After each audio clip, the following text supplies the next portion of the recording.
Every year, our conference has a broad theme around which the various discussions, presentations, experiences are organized. And the broad theme for this year is human evolution, the next step.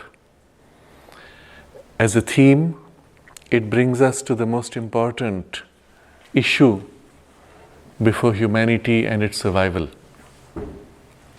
We are passing at present through perhaps the most difficult crisis in human history, where the very survival of the human race is in question. And it appears as if the whole of human activity is almost driven in a suicidal, self-destructive, unavoidable collapse. Whether it is the ecosphere which is being destroyed, poisoned, life systems collapsing, or whether it is the economy which has become increasingly unsustainable, whether it is polity which has become more and more divisive, whether it is education which has become less and less relevant and more mind-numbing, creativity-killing, or even whether it is society itself which seems to be fragmenting so rapidly that we cannot even predict whether we will survive a single generation more. And all of these seem to be unavoidable. In the very nature of how human beings are behaving, the drives which lead us to whatever we seek to do. Even as each one of us is trying to do our best to survive and build around us a comfortable and viable and sustainable environment, as a collective we seem to be going in the very opposite direction. What makes for this dichotomy or this contradiction? And the solution is found not in our current drives, not in our current passions, not in our current understanding of our existence and our reality or purpose of life. The solution is found only when you step back to look at the big picture. Sri Aurobindo points to this as an evolutionary crisis. And so he gives you the big picture of the evolution, beginning with a time when, as science tells us, there was only the physical earth, no life forms, pretty much as we see in some of the planets around us. And out of this so-called dead matter of earth and soil and stone, somehow, by some miraculous intervention, as if, there is the emergence of plant life. The emergence of living matter out of so-called dead matter is the first great leap of evolution, which, if you had to look at the nature of matter before, would have been impossible. Plant matter that is moving, that is living, that is self-organizing, impossible. All the laws of physics are pitted against it, because the laws of physics say you should always move towards greater and greater chaos.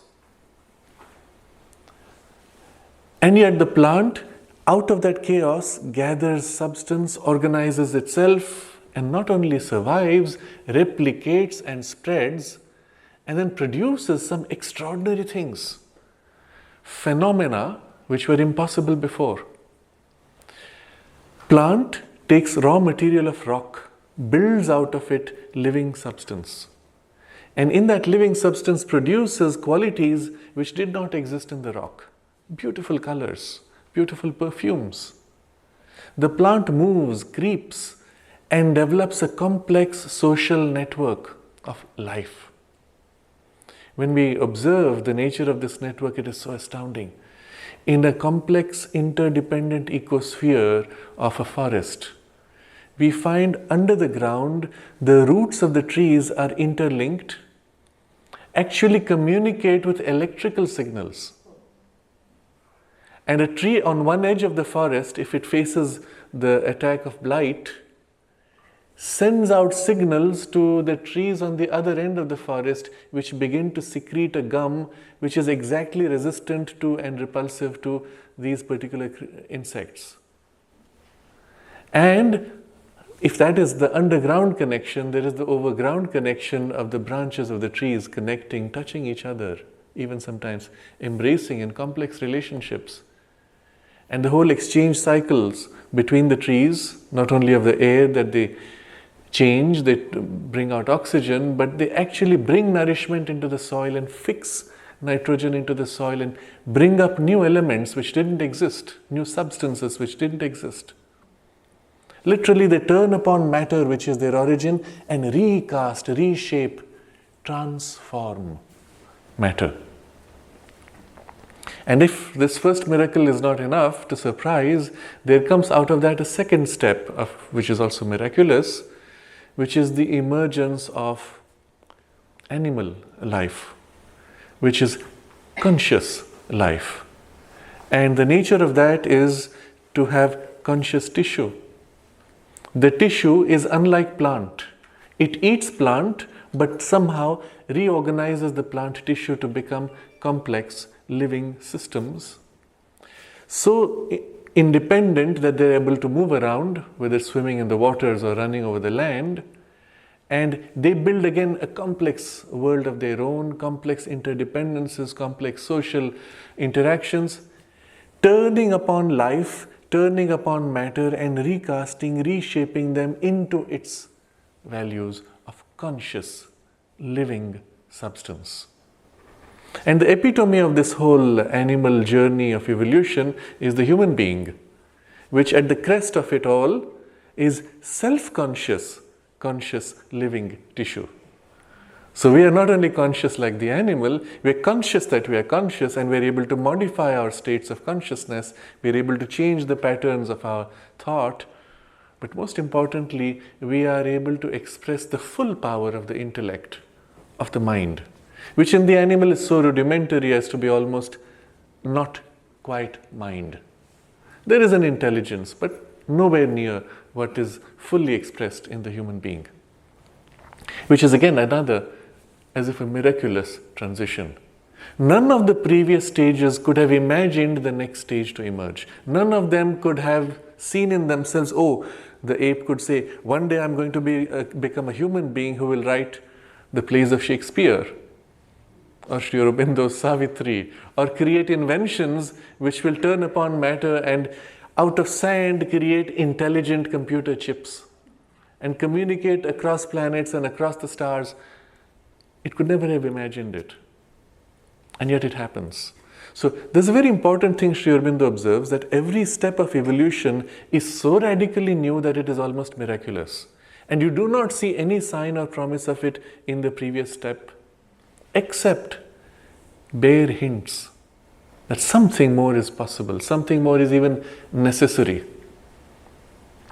And it is in this context that we have to understand where we are today. What we had achieved as possibilities of human consciousness were pushed as far as they could go. In the power of the intellect, especially, when turned upon matter, when turned upon life itself, when turned upon humanity itself, it is able to recast, reshape everything to such an extraordinary degree that we are able to take matter and literally transmute it. You can take iron and turn it into gold. Okay, it's very expensive, it requires a lot of energy in the cyclotron, but you can do it. Equally, you can take the plasm of the plant, intervene genetically and modify it, create even chimera among animals, different kinds of animals merged into a single cell. All of these possibilities are there in the forms of life. And today, with the most advanced genetic technology, we can literally create life forms, or rather modify them in any direction with any possibility. Not that they always survive, but that we can modify them is itself an example of the power of the intellect when turning upon life. But the greatest power of the intellect is when it turns upon itself. When we look at our own mind and say, can I further amplify my power of imagination, creativity, logic, thought? Can I look at this whole organization of human society, which is largely based on animal instincts as they've brought us to where we are, and reshape them to make a perfect society? A society in which, and so we dream, and so we were promised by the power of the intellect, a society in which there will be nobody who lacks anything. There will be no poor people. A society in which, if you look at the 50s and 60s and their dreams, everybody would live in these automated houses and systems. You would have automated transport systems. You would have so much in plenty that we would be free to dedicate ourselves to our most creative and passionate interests. A society in which all conflicts, all differences could be resolved rationally, logically. And so we would find solutions where there are none. And yes, this was the great promise, except as we see, the power of the intellect is somehow falling short. And the particular way in which we begin to recognize this is, while two people approach the same ideal, let's make society perfect, in the way they implement it is entirely in contradiction to each other. You have a massive collision. Sri Aurobindo gives this very interesting example of the way the last few 100 years, let's say, of humanity have divided themselves into two camps broadly. There is the camp which represents socialist, communist ideals, where the goal was to organize human society to be equal, where every human being could be equal to everybody else in status, in value, in respect, in facilities, in opportunities. And what a beautiful ideal. But he also warned where it would go, and he gives logical reasons of why that particular form fails. In the very attempt to realize the ideals of communism, it had to suppress liberty, freedom, to compel people to fit into the mold that this ideal has constructed with the power of logic of the mind. On the other extreme is the opposite effort, which we see characterized, especially here in America, in the form of capitalism, where the whole thing is based on the idea that everyone should be free to grow as they need to follow their own passions, to follow their own dreams. And when everybody dedicates themselves to their own pursuits to the best, somehow it will all fall into place and society would become truly perfect and creative and complete. Everywhere that there's a niche, there's an opportunity for somebody to fill the niche and complete the totality. And in the very attempt to make this wonderful ideal possible, you have destroyed the possibilities of equality, equal respect, created hierarchies in which those at the top often end up turning those at the bottom into willing or unwilling slaves, to serve a system now, which system becomes now more important than the people. And the same problems you see in communism, but in a different way. The failure of the ideal. And Sri Aurobindo points out, very logically, that these are two different ideals, equality and liberty. And as different ideals, you cannot bring them together, you cannot unite them unless there is a third component, a third ideal, which makes possible their unity. And that is the ideal of fraternity, an underlying sense of commonality, of family feeling, of a sense of unity in which we feel each other as ourselves in different forms. And if this element is not there, you cannot have equality coexisting with liberty. And so Sri Aurobindo says in these three keywords, the sequence has been wrongly articulated in the French Revolution. It should not have been liberty, equality, and fraternity. Had it started with the emphasis on fraternity, then liberty and equality would have more naturally, more easily united. But still the problem would remain. Because how do you bring about the fraternity? And it cannot be done on the basis of material interests. If we say, well, since we're all living in this common place, we are all equal and we should help each other. Yes, it works up to a point. But the moment you hit the boundary and there's another common space and the two common spaces collide, it does not work. Or if you follow the drive of passion, of emotions, even affections, needs, desires as your primary drive for unifying to build fraternity, again it works for a while, but the moment you enter a different kind of humanity, different values, different priorities, in emotions, in drives, in passions, you have a collision. Or the nature of emotions is such, the very violence with which you try to reach out and seize to experience affection or express affection, in the very same intensity you turn and reach out to oppose and violently hate or react against. The nature of passion is such that an intense passion of affection will equally have an intense reaction of hate or anger or ill will. And so somehow inherently in the very nature of emotions, you do not have the capacity to have a true underlying fraternity. And it works up to a point and then fails. But what was the promise of reason, of logic, rationality? The mind was beyond emotions, beyond narrow petty interests.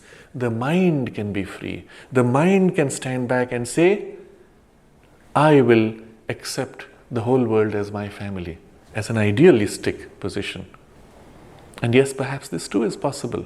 The problem is, the mind can view things in different ways and convince itself that this is the only true way.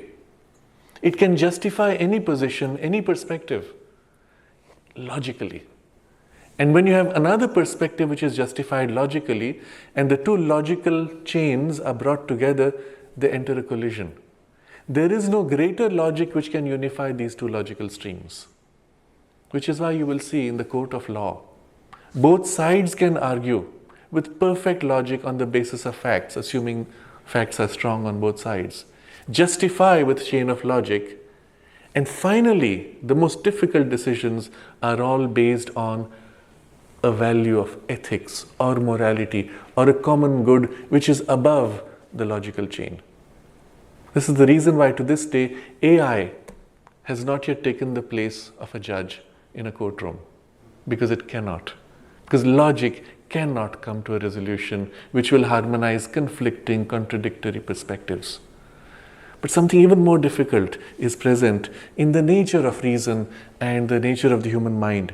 You see, in the way evolution developed, each level had greater variation, greater diversity, greater possibilities for play.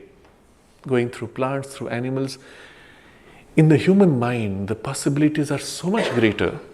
It's almost as if literally every human mind is a different world unto itself. And so when you bring two people together and try to align your world views, you're lucky if you already match reasonably close. But if you're different, you can never force the worldview to match. You will have areas where you overlap, areas where you are different, but the worldview is something so large, so complex, you can never force it to match. And this is where you see the collision of civilizations. Every civilization representing a particular general outlook, perhaps shared largely by the people belonging to the civilization, but so different from another civilization that civilizations do collide. Even values of priorities of mind. There are those who will say, I will fight for truth. We cannot compromise what is true. And somebody else comes from a very different approach, which compassion is more important. Compassionate approaches, and truth has to subjugate itself to compassion. Or someone with a different approach, or within what you say is true, two different people with very different outlooks. You cannot unite it. And herein comes the profound insight attributed to Einstein, but actually originally Sri Aurobindo, differently worded, where he says that you cannot solve a problem at the level at which you've created it. You have to rise to a higher level. And that higher level does not belong to the realm of reason and intellectual rationality. We have as if reached the limit of how far reason and intellect could take us, and we have to cross a boundary now into a different grade of consciousness, a different grade of awareness, in which these contradictory positions of our intellect can actually be seen as facets to each other, complementing each other, under an overarching unity, of which these are aspects. Is there such a grade of consciousness? That's a question we could ask. Well, there's a very simple, logical answer to this.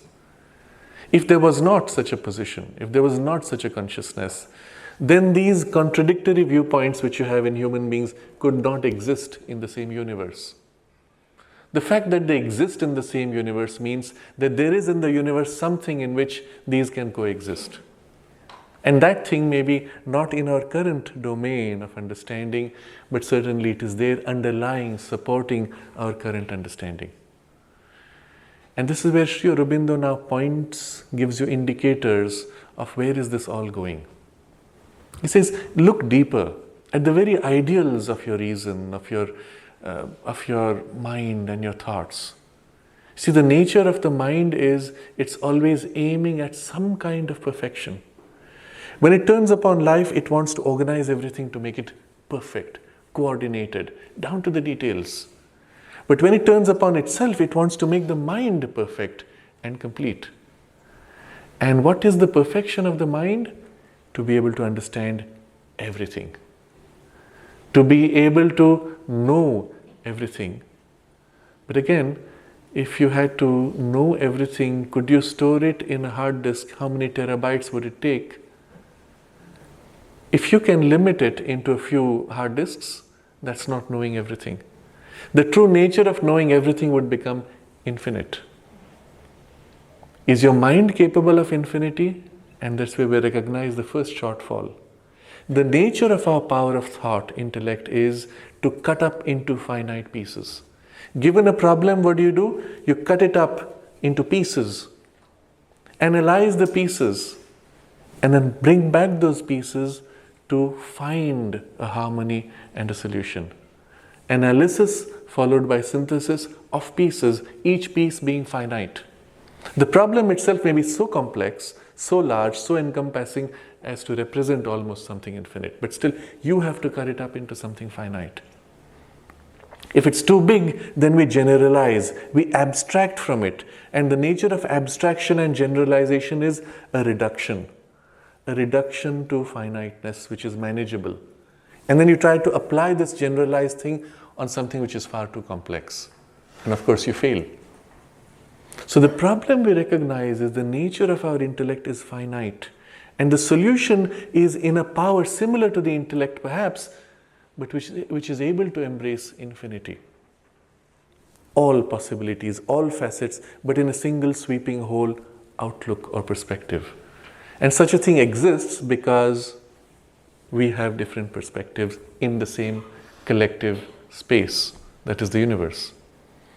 And so Sri Aurobindo points out, in fact, in our own mind, in our own mental awareness, where we are operating with finite pieces, there is behind, as if underlying, this grade of consciousness, which is inherently able to unify these perspectives.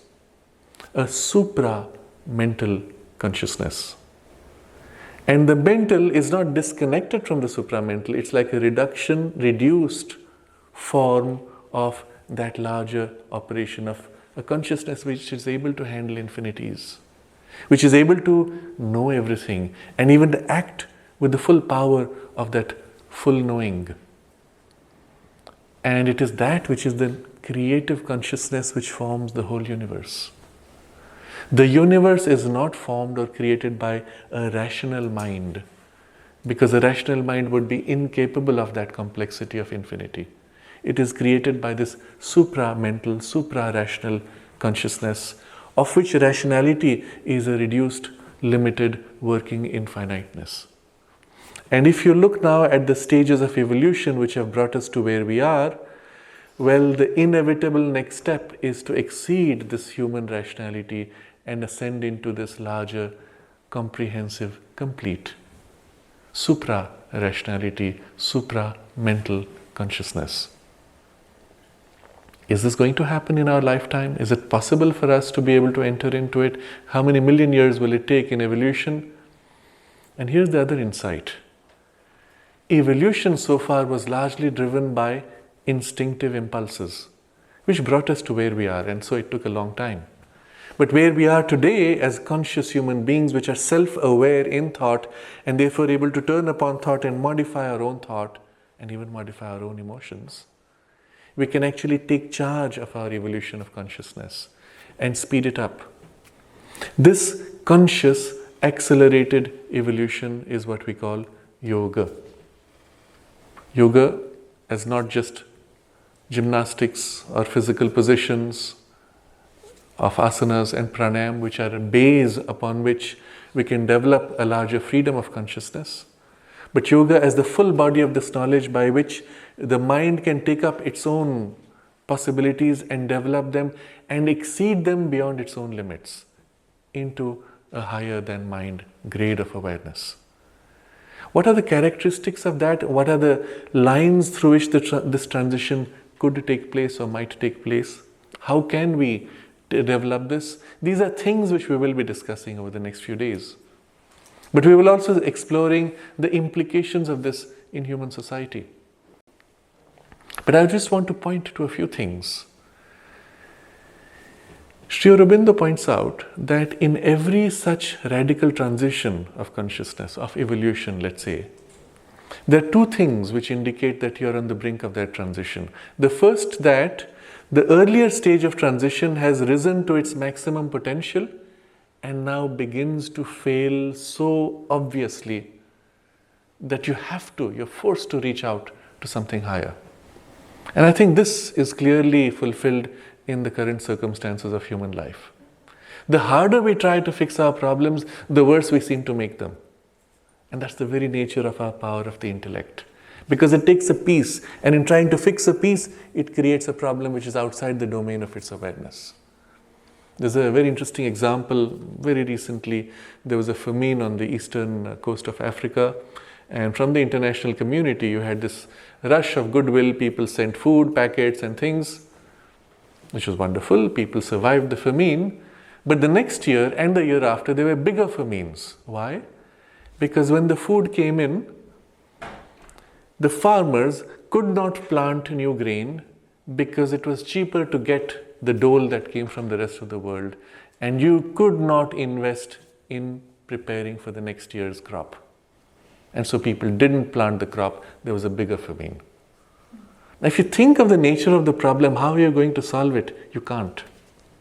You can't solve it unless somehow people change in the very way they think, not just individually, but collectively. The way they feel, not individually, collectively, not only towards each other, not only towards themselves, but towards the whole sense of life. Who are we? Why are we here? What's this whole journey about? And if we do not bring back this larger perspective and view it from a deeper or higher poise, we cannot solve this very simple problem. And this is only one example of far bigger and more complex problems today. And so Sri Aurobindo points to this. He says, what was the prime driver of our evolution so far? Well, earlier you can see it is almost as if driven mechanically by nature's instincts and impulses. But in our human evolution, what is the prime driver? Some kind of an idealism through the mind, but where does that idealism come from? And we recognize that our idealism itself was an attempt to formulate something which we felt deeply within us to be true, to be necessary, and even, however impossible seeming, to be a promise for the future. One of the forms it takes is, when I said, the sense of I can know everything. Inherent to the whole pursuit of knowledge, of even science, is the assumption I can know everything. If there's a problem, I can know the solution to it. If you didn't have that deep conviction, you could never take the first step. Inherent to that is the sense that not only know, but I can fix it. That there's a power which can overcome whatever opposition, whatever limitation is there. So these are two forms in which the drive comes, but somewhere inside us is the source for the drive.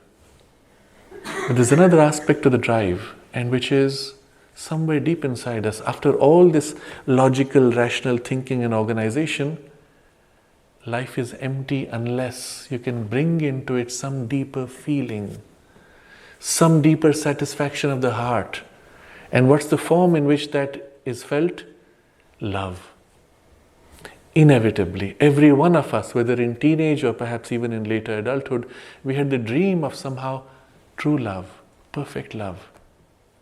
And if you look back at human history, you will never see any evidence of true or perfect love ever having been achieved, and yet you feel it is possible somehow in your life. That it should be necessary, and if it is missing, life is not worth it. And even if you approach it and fail to reach its perfection, the fact that you approach it is in itself a deep satisfaction. This takes complex forms. In teenage, it may come up as some kind of an idealistic, romantic love which fails very quickly.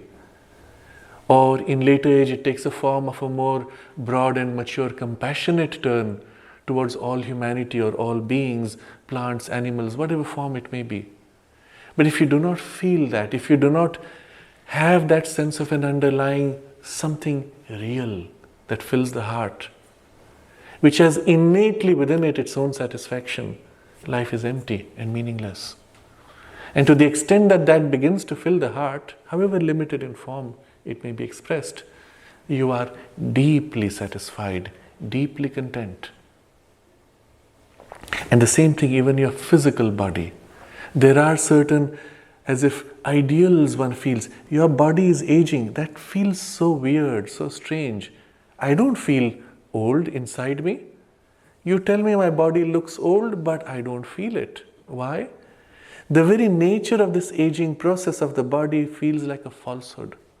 It feels unreal. Somehow it shouldn't be like that. Why is it like that?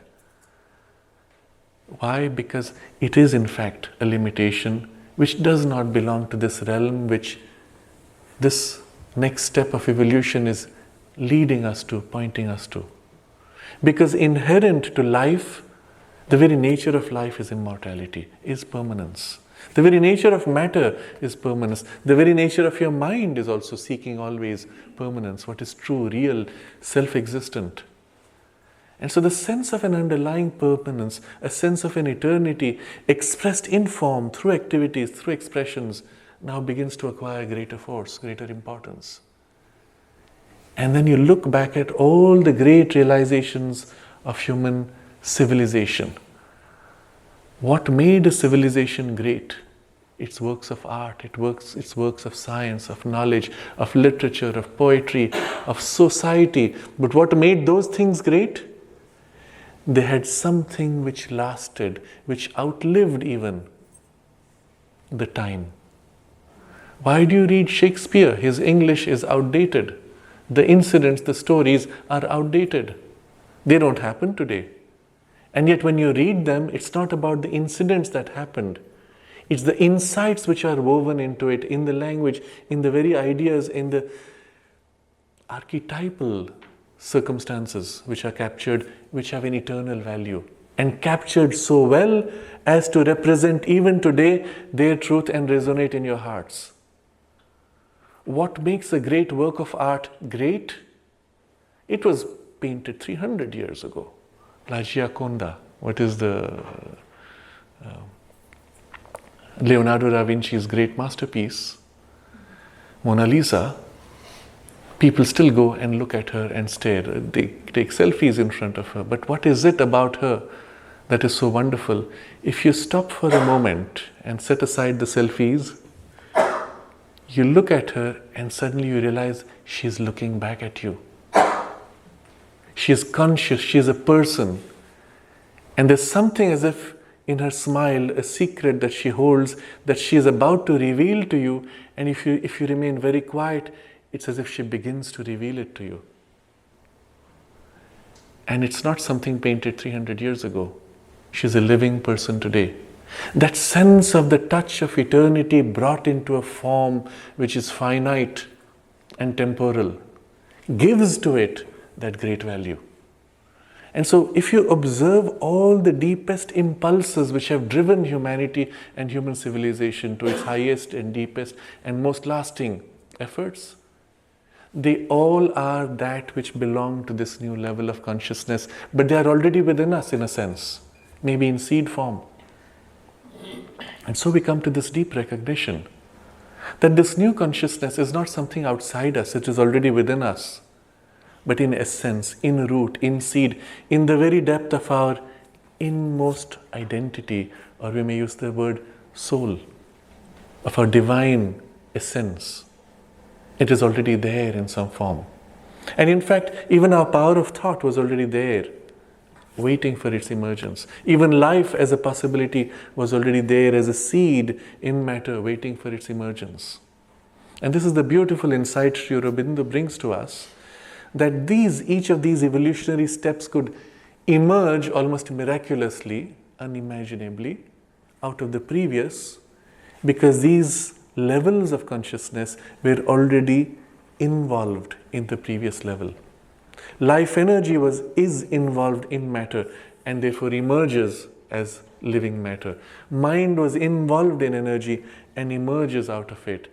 And in the same way, super mind is involved in mind. In the very nature of the mind's working, there is an underlying reality which makes possible the mind's working. And these are the drives through which it leaks out. And therefore, it has to emerge. In the very nature of things, he says, the supramental emergence is inevitable. Logically, I'm summarizing a complex discussion, and then the question is it happening now? Yes, so the first condition is fulfilled. There's a complete breakdown of the power of the mind, of reason, of logic, of the intellect. And second, what do you see next? Instinctively in humanity, a turn towards something subjective, inward. It's as if, having modernism, having failed, we are in a postmodern age, where we suddenly say, well, you know what? It's not going to work that way. And in abandoning the ideals of logic and reason and the intellect, we try as if to seek that which is the deeper truth behind. Except there's the danger of falling short. You will see the great trend today in the postmodernism is a turn inward into subjectivity, but a superficial subjectivity. Follow your impulse, follow your bliss, follow your dream, follow your desire. But it stops short, and that would be an error, because your desires and your impulses and dreams are not it. And so Sri Aurobindo warns of the danger of this passage. But in this passage of an inward turn, we begin to discover powers within us, and sometimes great powers. The forms in which we see this popularly today is the power of healing. There's so much all around the world in what is called energetic healing, whether it is pranic healing or Reiki or many other terms which are invented to brand. But underlying it, the same idea that within us are deeper sources of energy or power which can actually act on the body and heal, act on the mind and heal, act on even circumstances of life and change, overcome. And as if an attempt to tap into these powers, which earlier were considered occult because they were secret, hidden, behind the scenes, behind the appearance. But that's not it either. If you bring those powers in, well, you have a great enrichment of possibilities of life, but not yet that underlying unity, not yet the true oneness of the fraternity in which liberty, equality can coexist. For that you have to go still deeper, all the way deep, to your deepest. And that's when we discover our deepest center, our deepest core of consciousness in our inmost soul. We discover not only that we are eternal, we are permanent, we never die, the body is shed, replaced, we are permanent. But we discover also in that oneness of the underlying soul, we feel and experience ourselves one with the whole universe. We turn and gaze upon every being, every human, animal, plant, stone, and we feel ourselves in them. We have as if touched the substratum of reality, the substratum of our underlying oneness. And it is in that underlying oneness that we can look at the most diverse, the most contradictory viewpoint, person, society, value, and still feel ourselves in it, or view it and know it as ourselves in a different form, in a different experience. And it is in such a deep underlying unity that the true fraternity is discovered. It was always there. It got uncovered, discovered. And when that comes, in that, and as a result of that, liberty, equality become not only spontaneously coexistent, but they're effortless also. The nature of true love is also found in that. True love is really the relationship of oneness meeting oneness. You see, the very essence of love is the need to give yourself or join in self-giving to experience a kind of a oneness, but not in dissolution. An identity in which there is still the play of the difference. And it is in this poise of consciousness that it is obvious, natural, effortless. And a universality is effortless. And so the new step in evolution, the next step of consciousness, has all of these characteristics inherent to it and effortless in it. And when you look at the current crisis from that poise, it's obvious that this had to happen because of the nature of the mind and the power of the intellect and the nature of the ego's sense and limitation and separation that ego compels, because it belongs to that domain of divided consciousness. And yet rising out of it, we look back as an adult, a mature adult looks back at a child and says, yes, I was a child then, but that's how it is, now I've grown. And this consciousness looks back indulgently at the humanity of today and its petty, silly conflicts and efforts and says, they were still children then.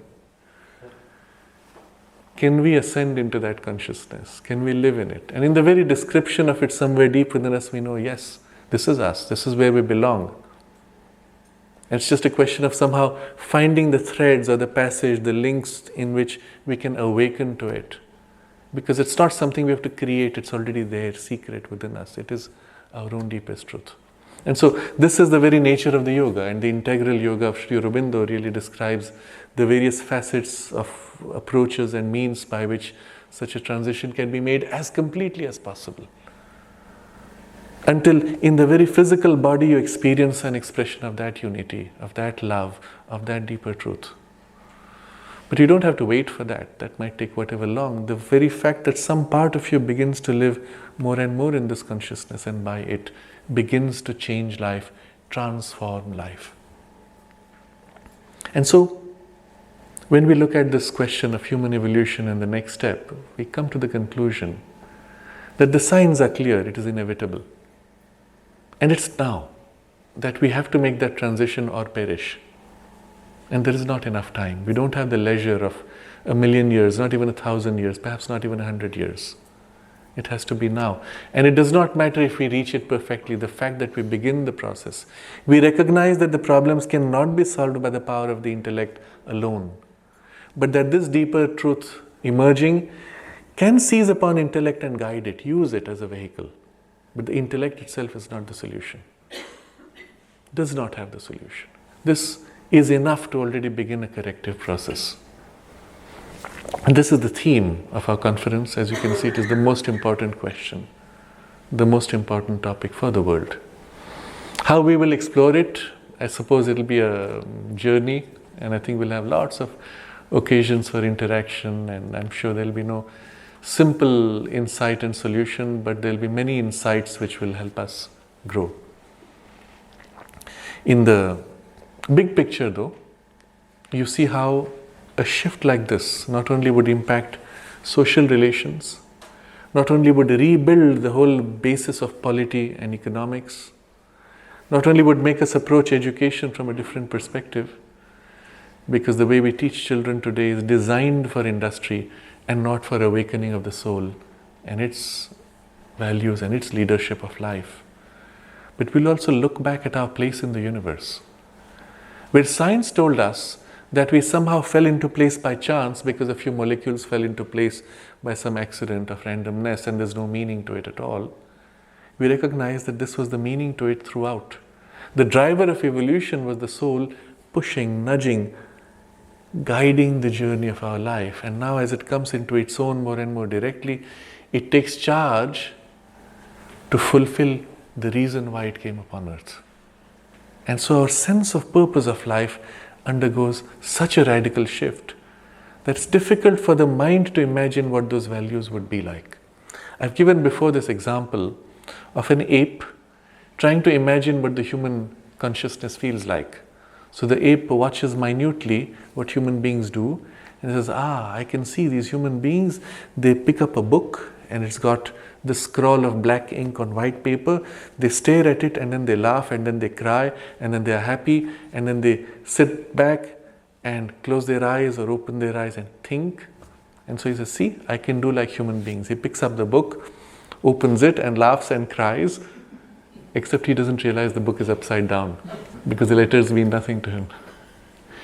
Well, we can imitate what that could be like, but as we grow into the consciousness, it's a very different experience.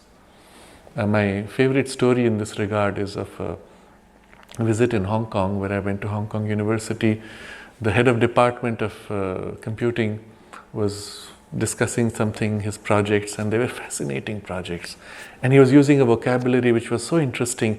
It had deep resonances, and I said, wow, this man has a deep spiritual side. And finally I asked him, well, what do you follow? Is there a philosophy or some religious practice that you follow? He said, no, nothing. I said, but there must be something that you have read or which gives you an orientation in life. He said, no, nothing. Finally I asked him, okay, where does this language come from? Because it's so familiar. And then he was a little embarrassed. And he said, when I was 18, one day I woke up and suddenly I found the whole universe full of love.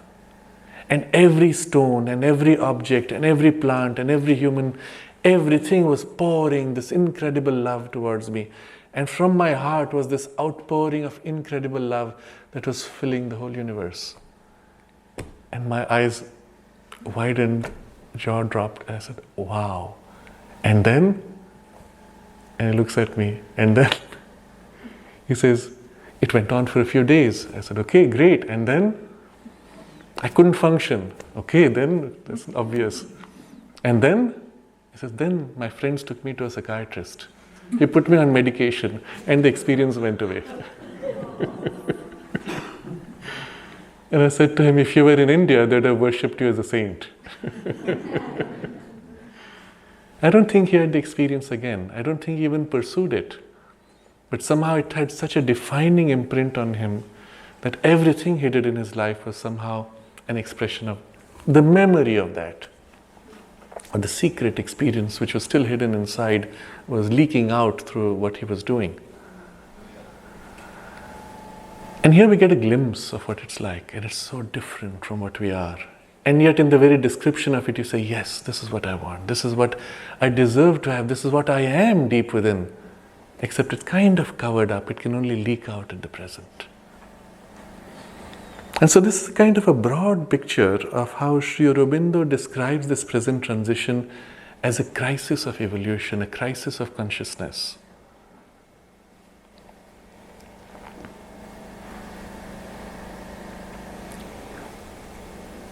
And the solution is, of course, within us. And if we recognize that we are that already, and the universe is also that, and the origin of the universe is in that, then we have a very extraordinary picture. That the solution is not outside us, it is within us, but also it is a pre-existent domain of consciousness. Just as before human beings appeared, there was still the reality of mind that filled the whole universe. There is the reality of the supermind which fills the universe.